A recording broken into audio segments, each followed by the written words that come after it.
আল্লাহ পাক বলেছেন শুনেন, ইল্লা মান তাবা, যে অনেক গুনাহ করেছে, শিরক করেছে, জিনা করেছে, মদ খেয়েছে, বেদাত করেছে, হারাম খেয়েছে, আল্লাহ পাকের অবাধ্য হয়েছে, নামাজ পড়ে নাই, যাকাত দেয় না, ইত্যাদি ইত্যাদি অনেক অন্যায় করেছে,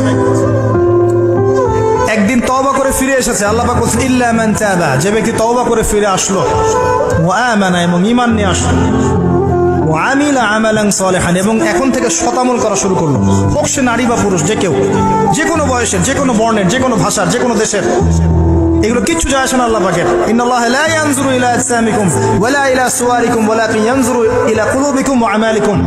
আল্লাহ পাক শুধু কলব দেখেন, আমল দেখেন, রক্ত মাংস বর্ণ এগুলো দেখেন না। আল্লাহ পাক ফিরে এসেছে, আমল ঈমান এনেছে, আমল সালেহ করেছে। আল্লাহ পাক বলেন উলাইকা, এরাই তারা, ইউবাদদিলুল্লাহু সাইয়্যাতিহিম হাসানাত, এরাই সেই ব্যক্তি যাদের সমস্ত গুনাহকে আমি আল্লাহ নেকি দিয়ে পরিবর্তন করে দেব।